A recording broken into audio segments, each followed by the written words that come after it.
बिहार की सियासी मंच पर एक के बाद एक ट्विस्ट आ रहा है।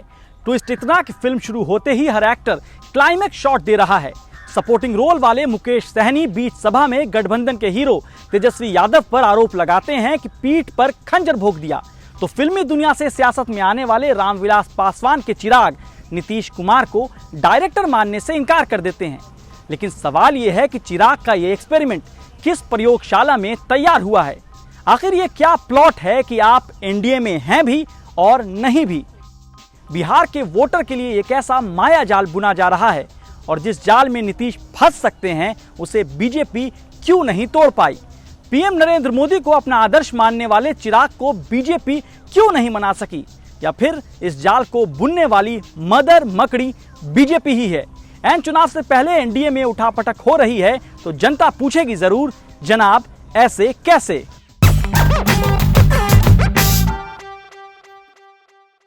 राजस्थान चुनाव में वसुंधरा तेरी खैर नहीं और मोदी तुझसे बैर नहीं वाला कॉन्सेप्ट अचानक बिहार के एनडीए में दिखने लगा है।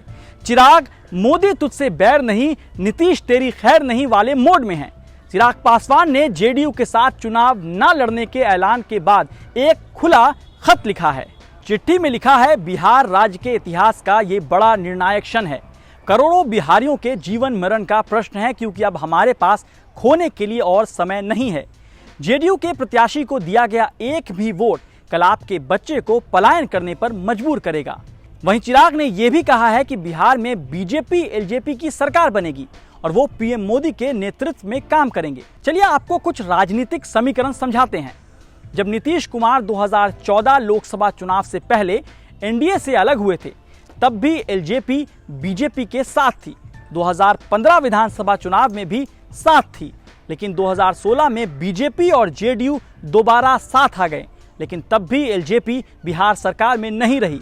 अब एलजेपी बिहार में बीजेपी की अगुवाई वाली सरकार चाहती है। मतलब चिराग पासवान के निशाने पर नीतीश कुमार हैं, तो फिर उनके कंधे पर बंदूक किसकी है? सवाल यह भी है कि एलजेपी के पास कितना समर्थन है जो वो एनडीए के एक साथी के खिलाफ खड़ी हो गई। तीसरा सवाल यह है कि चिराग के फैसले से एनडीए पर कितना असर हो सकता है और इस कदम से जेडीयू पर क्या असर पड़ेगा? एलजेपी का मुख्य आधार दुसाध या पासवान दलित समुदाय है। अन्य दलित समुदायों की तुलना में उन्हें राजनीतिक रूप से ज्यादा प्रभावी माना जाता है। दुसाध बिहार में कुल आबादी के लगभग 5 से 6% और राज्य की दलित आबादी के लगभग 30 से 40% हैं।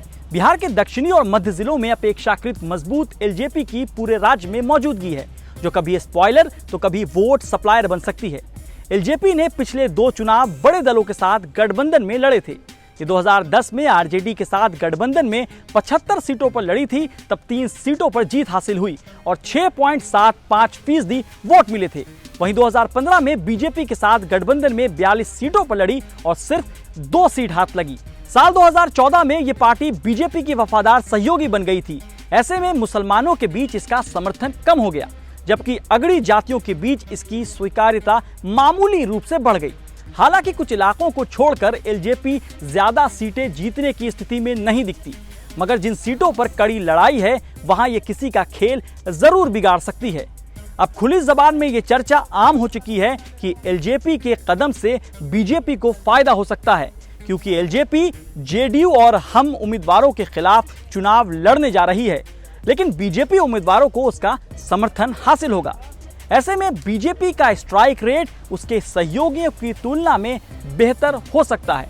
अगर बीजेपी ज्यादा सीटें जीत जाती हैं तो वो मुख्यमंत्री पद या अहम विभागों पर मजबूती के साथ दावा कर पाएंगी। ये भी साफ है कि जहां बीजेपी चुनाव लड़ेगी वहां एलजेपी का कोर वोटर बीजेपी के लिए वोट कर सकता है। चिराग दावा कर रहे हैं कि नीतीश कुमार के नेतृत्व में चुनाव न लड़ने का फैसला बिहार पर राज करने के लिए नहीं बल्कि नाज करने के लिए लिया गया है। लेकिन चिराग के फैसले से किसके सर पर ताज सजेगा? कल्पना कीजिए कि अगर बीजेपी और एलजेपी की सीटें जेडीयू से ज्यादा आ गई तो नीतीश कप्तान की कुर्सी पर कब तक बने रहेंगे?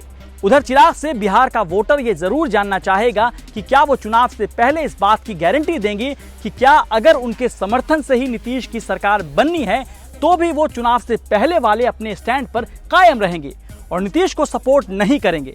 अगर वो ये गारंटी नहीं दे सकते तो बिहार का वोटर पूछेगा जरूर, जनाब ऐसे कैसे?